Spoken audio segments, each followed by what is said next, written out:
Welcome to this video on an introduction to rotational kinematics. A lot of people get a little scared of this topic in physics, and I'm not quite sure why. I've kind of narrowed it down to maybe it's the symbols that we use. There's several different symbols in Greek that we use, and so students sometimes maybe feel uneasy about those that they don't see often. And I think other times it's because physics teachers tend to rush through this topic or not explain it as clearly, and so it leaves students a little bit confused. It's actually pretty easy, and it's easy if you think about it in the following context. Okay, so over here on the right, I have a situation that I'm going to explain, which I'm going to call a translational situation. So translational motion is going to occur in this example on the right. On the left here, I have what I'm going to call rotational motion. Now, rotational motion and translational motion can occur at the same time, as we'll see here in a second. There's a third kind of motion called vibrational or oscillatory motion, and we'll get to that in a much later video. But up to this point in physics, what we've been looking at is really only tracking the center of mass of an object. So if we say that this center of mass of this ball is right here in the middle at position A, all we care about is how does that get to position B, let's say over here. We could describe several things. We could describe the displacement of that ball, but we're really describing the displacement of the center of mass of the ball, or the ball as a whole. We could describe the time that it takes to make that displacement, which would give us the velocity, or the average velocity of that ball. We also know that if the ball's velocity changes over this path, then we might show something maybe like this to show the average acceleration of the ball. And this is stuff we're mostly familiar with from physics so far. Now, the interesting thing is that as the ball goes from A to B, it might be rolling, right? So if we think of the ball rolling as it translates, we've been ignoring the rotational motion up to this point. We've just been looking at one point on the ball and saying, how did it get here? How quickly did it get there? So on and so forth. Now what we're going to do, if we look at this, the ball enlarged here, all we really care about is tracking a point on the ball as it rolls and moves around. It's fixed in space at its axis of rotation, and all we're looking at is its ability to rotate. So what we usually do to explain this kind of scenario is we will have what we call a rotational analog to every translational variable or situation. Analog is a change from one to the other, right?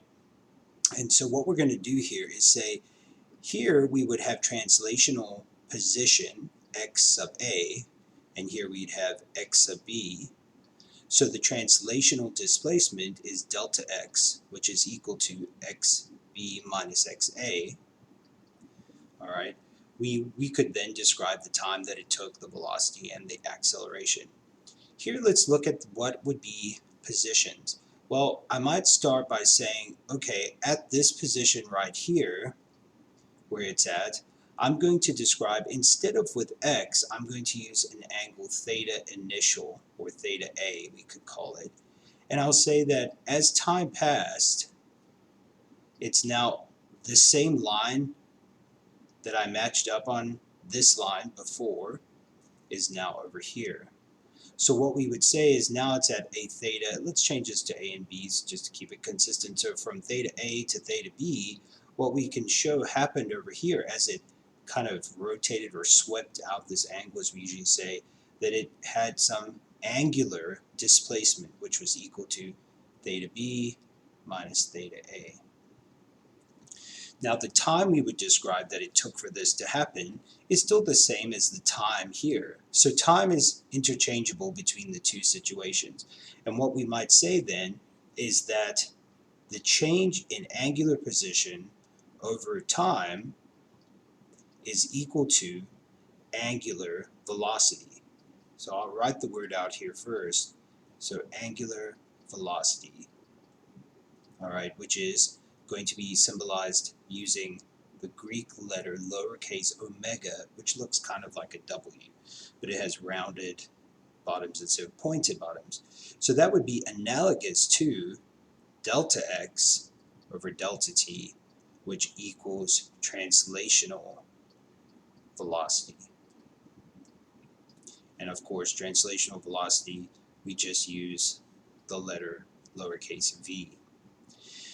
Now, if the speed is changing, so we say that it's getting faster as it spins, faster, faster, faster, what we could show then is a change in angular velocity over time.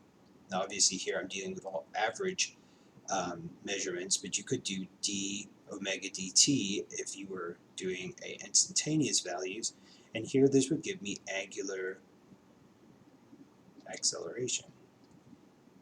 An angular acceleration, instead of lowercase a, I use the Greek letter alpha. Okay, that's very analogous to delta v over delta t, which is, I'm not going to write the whole word out again, but translational acceleration, which we use the lowercase a. Now, at this point, we already have some equations. This would describe the position you're at any given time if you're changing your position at a constant rate. We also have this general function where you're changing your position at a constant acceleration. Okay, so we have v naught t plus x naught, and then we could also show our velocity at any given time if we have a constant acceleration. Now, of course, these are all for constant velocity or constant acceleration. We could do things at non-constant rates the same. Here, I'm just going to change all the variables for the ones that I've described so far.